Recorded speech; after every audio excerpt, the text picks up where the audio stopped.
Assalamualaikum warahmatullahi wabarakatuh. Perkenalkan, nama saya Kurnia Yahya Murdaningrum dengan NIM A210200008. Saya di sini akan menerangkan tentang kas kecil. Pengertian kas kecil. Petty cash atau kas kecil adalah dana yang dikeluarkan perusahaan dengan jumlah yang relatif kecil. Sesuai dengan namanya, tentunya dana ini akan dikeluarkan untuk pengeluaran-pengeluaran yang nominalnya juga kecil. Salah satu contoh dana yang termasuk kas kecil adalah dana konsumsi rapat. Biasanya petty cash dikelola oleh petugas keuangan perusahaan yang masih fresh graduate atau pemula. Tujuannya sederhana, supaya mereka bisa belajar membuat neraca yang baik dari sistem kalkulasi yang paling sederhana. Tujuan kas kecil. Yang pertama yaitu menangani permasalahan perlengkapan di dalam perusahaan. Tujuan yang pertama adalah untuk menangani masalah pembiayaan, perlengkapan, atau pembekalan yang terjadi di dalam perusahaan. Karena biasanya biaya yang terkait pembekalan usaha relatif lebih kecil dibandingkan biaya yang lain. Karena nominalnya biaya kecil, tentu pembukuan yang digunakan untuk mencatat transaksi juga khusus. Pembukuan inilah yang disebut petty cash. Yang kedua yaitu mencegah terjadinya alokasi pembayaran. Dengan adanya pencatatan petty cash, tentu kesalahan alokasi pembayaran tidak akan terjadi. Tidak mungkin perusahaan membayar mahal pada biaya transaksi yang kecil atau sebaliknya, karena semua terpetakan di dalam pembukuan yang berbeda. Artinya, jika ingin membayar biaya yang kecil, tentu datanya ada di kas kecil. Sedangkan jika ingin membayar biaya kebutuhan perusahaan yang besar, tentu datanya harus dilihat di pembukuan yang berbeda. Yang ketiga yaitu meringankan pekerjaan karyawan. Tujuan yang selanjutnya adalah untuk meringankan karyawan di dalam melayani pelanggan. Selain itu, kas kecil juga membantu meringankan tugas karyawan dalam melaporkan kinerja kepada relasi bisnis maupun atasan. Karena adanya dan kas kecil, tentu pemetaan dana yang dikeluarkan menjadi jelas. Itu artinya analisis untuk bahan laporan juga lebih mudah dan tidak rumit.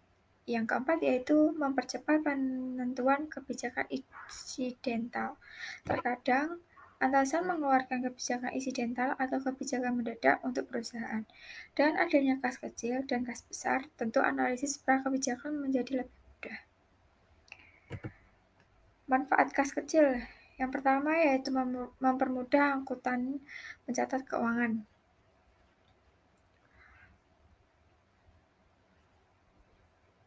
Yang kedua yaitu untuk meningkatkan pelayanan pelanggan. Yang keempat yaitu untuk mengeluarkan dana darurat perusahaan.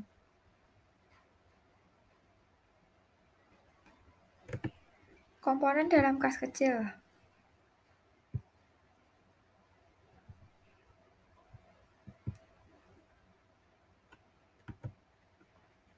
Yaitu yang pertama ada cek. Cek adalah dokumen yang digunakan untuk melakukan pembayaran melalui pencairan dana oleh bank untuk mempermudah pencantuman pengeluaran kas ke dalam catatan keuangan. Di sini ada contoh cek dari Bank BTN.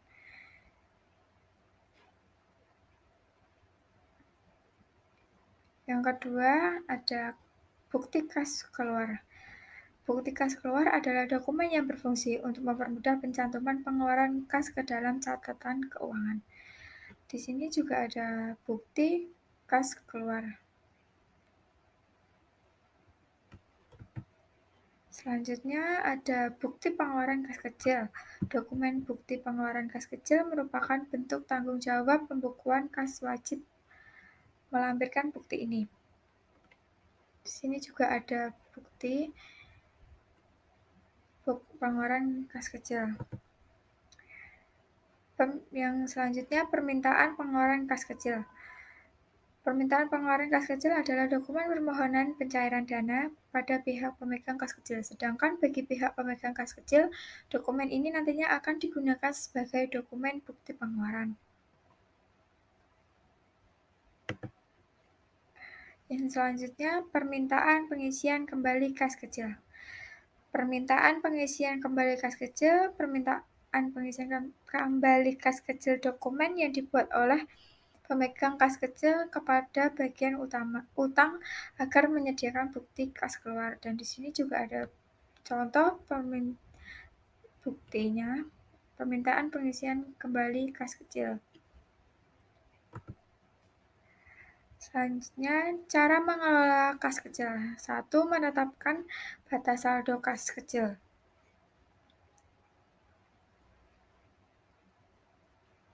Yang kedua, kasir menentukan kas kecil atau orang yang bertanggung jawab dalam pendistribusian uang kas kecil. 3. Pengisian kembali kas kecil sesuai dengan batas saldo yang telah ditetapkan. 4. Penggunaan kas kecil.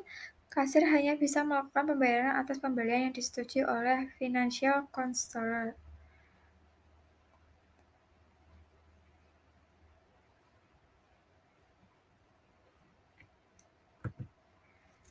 Terima kasih.